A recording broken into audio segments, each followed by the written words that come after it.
It is that time you are transitioning from 7v7 to 9v9. Obviously, there are some different things in play.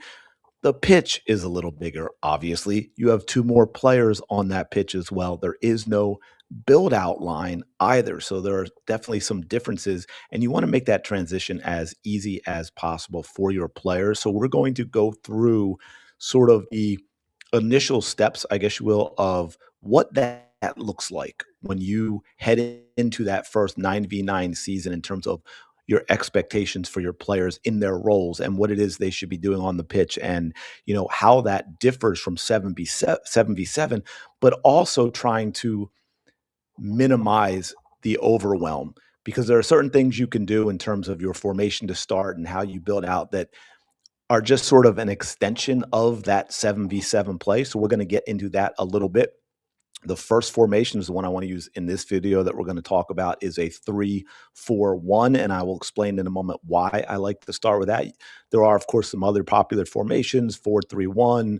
I think was it 3-3-2, 3-2-3 is another one, and there are advantages and disadvantages to all of them. I don't like to switch up a whole lot of different formations as players are learning. I like to give them their roles. And I'll probably get into this in another video, by using a base formation that they get really comfortable with as they grow and get older, you can start making adjustments to that formation without overwhelming them with, hey, it's a completely new formation. And these subtle adjustments kind of change or morph into that formation you're looking to play as well. So that's something we'll talk about in future videos as well. So let's get into the setup here and start talking about the base formation of a 3-4-1 and how we are going to have our players approach that formation as they move into 9v9.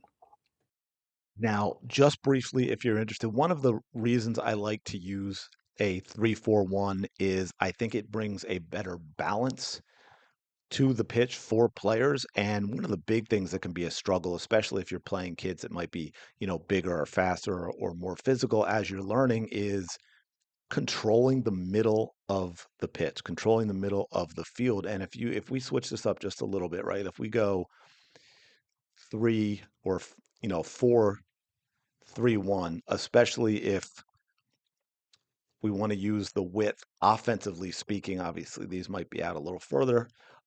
Just to give you the base of that setup is, as you can see, there is a lot of room in the middle of the pitch in a 4-3-1 for players in 9v9. How that gets played as you get older and more established and you go to 11v11 and it's a 4-3-3, obviously there are different responsibilities, but in a 4-3-1 for these kids at what, U11, U12, that is a lot to ask for them, and they could really struggle defensively in right in this area of the pitch in here in the middle, and that could make things very difficult for them. So that is one of the reasons, and there are some others that we'll probably just get into naturally as we talk about this, that I like to use a 3-4-1. Obviously, if we bring up, I'm basically think of it as bringing up a center back that now becomes a defensive mid. A lot of 11v11 formations also use three in the back. So, that's something they're getting experience with as well. But when you have a 3-4-1 like this, obviously it's a lot more difficult for teams to just go right down the gut of your defense. You're able to force them wide, which is important for your players. Offensively speaking, in general, obviously, what you also have is a more likely ability to create an overload if we get up here offensively, because now what you have is five players, right? Five players in the offense as opposed to four, right? If you play a 4-3-1, you've got four players in the offense. And yeah, maybe you experiment with setting a backline player, whether fullback or center back, depending on how you're going to do it into that offense. But you would more naturally have five players in the offense. You can create different types of overloads offensively speaking, which is going to make a difference as well. Another thing that you may notice that you get on here, obviously in this basic 3-4-1 setup like this, is a whole lot of natural triangles on the pitch, whether it's the outside back, fullback. I don't know. Some people, when they're three in the back, like to call them all center backs. So we're just going to go with center back and two fullbacks, right? With the outside mid and the center mid, you've got a triangle there. We've got a triangle between the center mid, the outside mid, and the striker. Between the two center mids and the striker, and of course the other side as well, outside mid, center mid, and the striker. We've got the center back, the fullback, and the a center mid. We've got the center back and the two center mids, right? There's naturally triangles all over the pitch, which is really helpful for your players as well, because if you've been coaching for a while, you know how important it is to have those triangles on the pitch. So that's something that this formation brings as well. One of the other things, of course, is offensively speaking. As you can see here, just in this basic formation, it gives you more width as well. Offensively, when you're playing out of the back, having four in the midfield as opposed to two in the midfield. Again, obviously, having four in the midfield allows you to cover that middle of the pitch in a much better way, which is important for your team as well, so that you're not always running and chasing and playing defense, that you give a chance to have the ball and possess the ball. As you can see, offensively speaking, in just sort of this basic setup, we start the game. I had the outside mids pushed up a little more than the center mids. You can see that I have the center mids sort of together. And I know there are people who we like designate attacking mid, defensive mid. Completely understand that. Sometimes you play a diamond. The way I like to do it with this, and I will tell you this. This is just from my experience. You might get different answers from other people. I have found that while initially it is more of a struggle for players to grasp, I prefer not to designate an attacking mid and a defensive mid, and to just seal the partnership of these two players, and that they learn situationally with what is going on the pitch, that sometimes one of them is going to end up being the attacking mid, the other one's going to be the defensive mid, and in other situations, it may work out the other way. And that's why I said it could take a little longer for them to get it and get comfortable, because they have to pay attention to what is going on in the pitch to communicate very well. This also promotes communication between the two of them, so that they recognize those situations depending on how they're defending. And just off the top of my head, an example. I mean, just for some reason, say they're like this. We've got the ball in here. We've got the ball in this situation, and we create a turnover here. You know, this center mid has slid over to help defend. We create a turnover. We've got the ball here, so now we're possessing and countering. Maybe this center mid was over here a little bit. Just say the striker was over here to press a little bit, and we have this. Now, in this situation, obviously, what we want to see is this center mid right here is going to be the attacking mid in this situation. This center mid is going to be the defensive mid in this situation.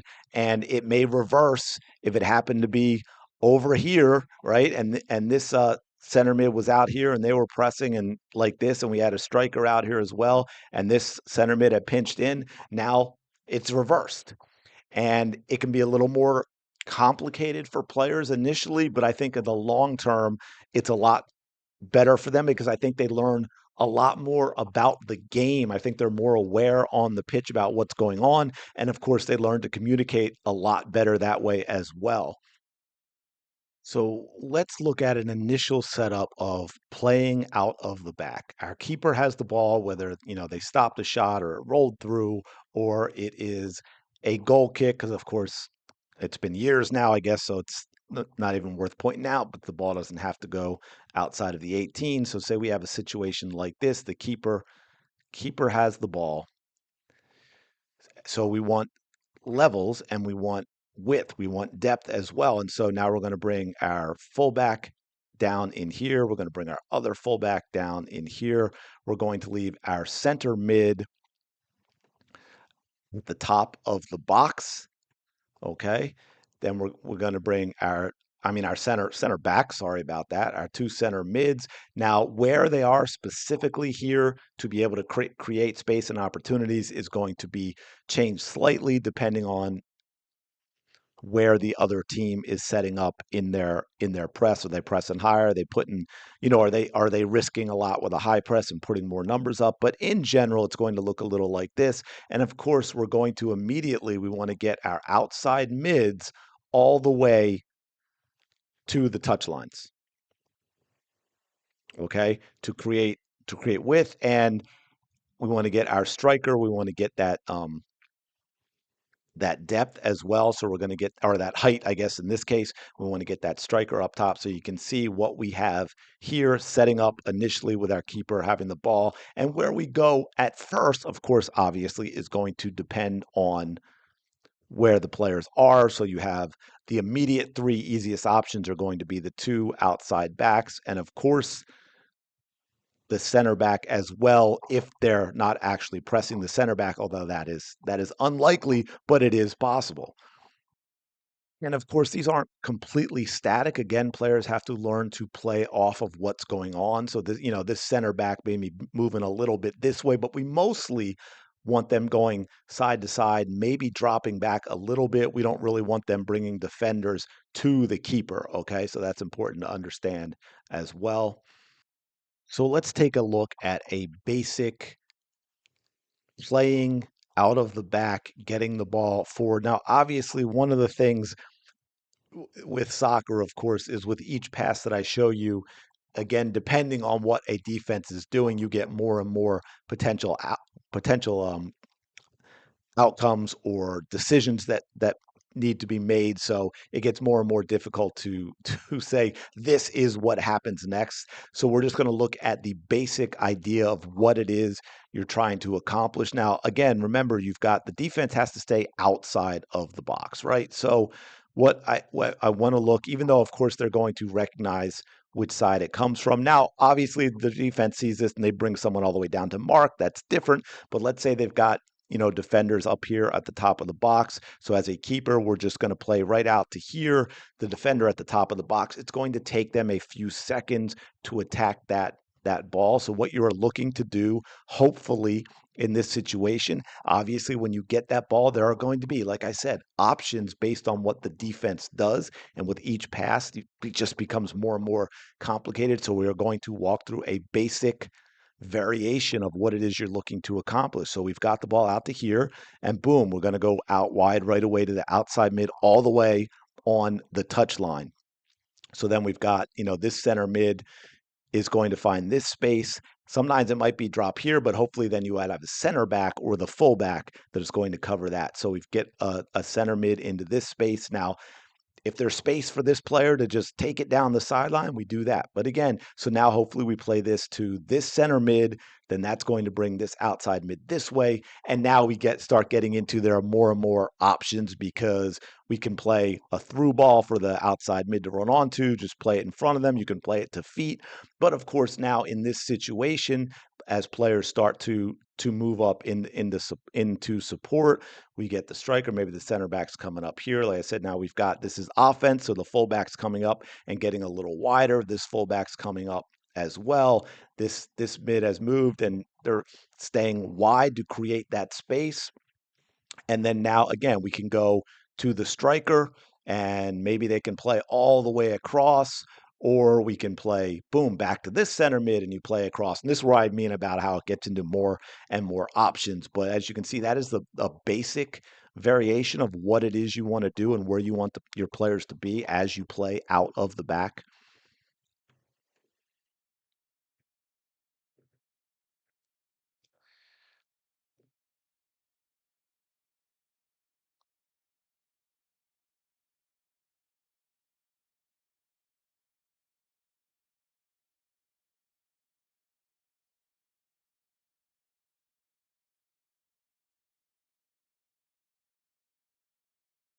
Up all the defenders outside the box.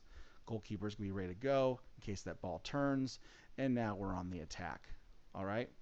Um, and we could obviously play in with the ball, and these guys will still continue to go forward all the way as the ball crosses the line. So let's get this guy up here, kind of see what we're looking at. And as you can see, the DM, although he's defensive mid, is still coming up on the attack. We're giving options now. So in case the striker gets stuck, he can pass back. Now he can move the ball over. We have more options. As one center mid staying behind the striker. Now he has multiple to help move the ball up. And as this is happening, of course, we're moving up our defenders. If it's an incredibly fast team, we're gonna come tight. Actually, we're gonna stay. Actually, sorry, rephrase that. We're gonna go wide on the attack, and then we're gonna stay a little further back. Okay. That's that first play out of the back. Let's go ahead and take a look at this over here. I'm gonna bring everybody back. Okay, back to the touch line. Okay. So, get my guys back in their spaces and bring the ball back. Now, the keeper, we do not ever want to go to the middle field because even though we have two guys here now, they're still going to stack in the gaps. So let's see what that looks like. All right, so we have all the players now on the field here for our team. And we can kind of see they have two strikers. This is going to be a 2-3-3 I've just talked about. So very heavy up the front, which means we can't play that ball out here. If we play that ball out here, they have numbers coming back. We cannot defend that. So we have to go wide. Now, again, keeper can look in that space and say, okay, well, if I have space here, maybe I play a big ball out here to my attacking mid who can now move the ball up. So very important that the mids find those gaps. Where can my keeper give me the ball? Traditionally, and the way we have been doing it, the way I want to see it done for the most part, is I'm still looking at this play out. Because even if I have a striker here, if I bring that ball down here, the striker's got to come all the way into my right back. My right mid can come in to receive this ball to stay in front of their left mid, and now I have even more options, right? So being able to play the ball short, because even if the striker comes in, I still have my goalkeeper to go back to, and now I have extra space to play the ball out, right? So do we want to go back to the goalkeeper? Not all the time, but there's gonna be chances at times actually you're gonna have to. So having a goalkeeper in the right spot is a good thing. All right. So the one thing I want to talk about is also our movement, right? So let's take the ball to the left side this time. Okay. So plays the left back. If that striker doesn't come in, obviously left back's going to take the touches up, draw in their players.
And bring the ball back.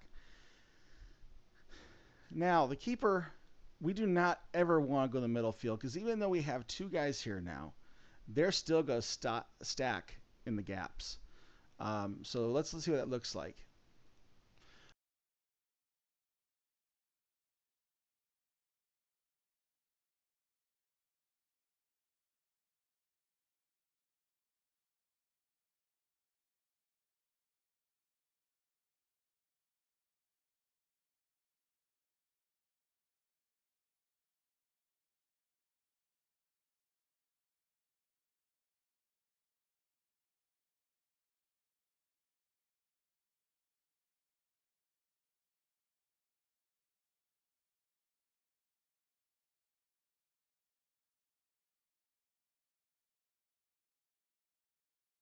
All right, so we have all the players now on the field here for our team. And we can kind of see they have two strikers. This is going to be a 2-3-3 I've just talked about. Um, so very heavy up the front, which means we can't play that ball out here. If we play that ball out here, they have numbers coming back. We cannot defend that. So we have to go wide. Now, again,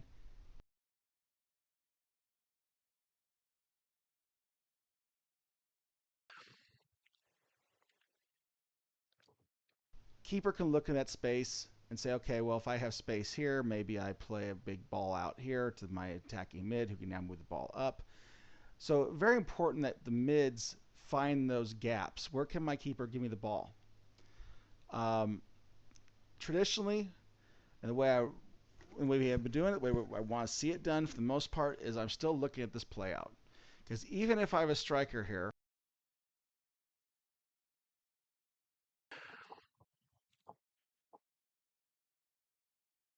So a couple of things happen on this initial play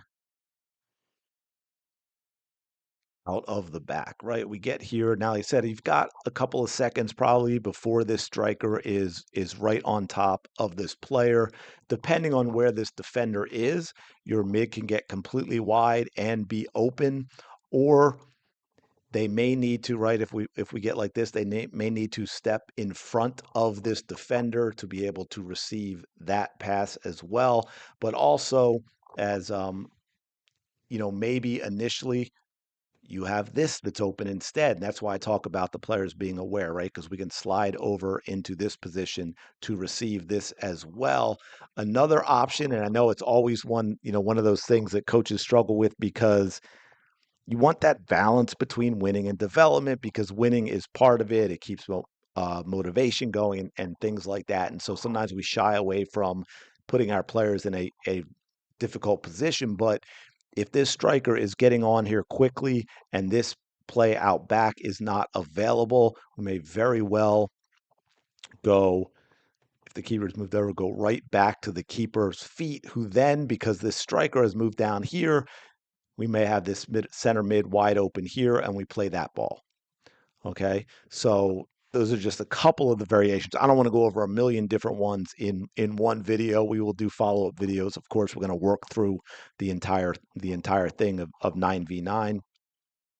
One of the most important concepts to teach your players with the ball is taking space that's available in front of them and learning to bring defenders to you in order to create space for passing lanes. Okay, so for example, we play this ball out here. The striker stays. The striker does not go after this person with the ball. They're worried about other things. So you should be taking this space, right? Come out here, take this space off the dribble.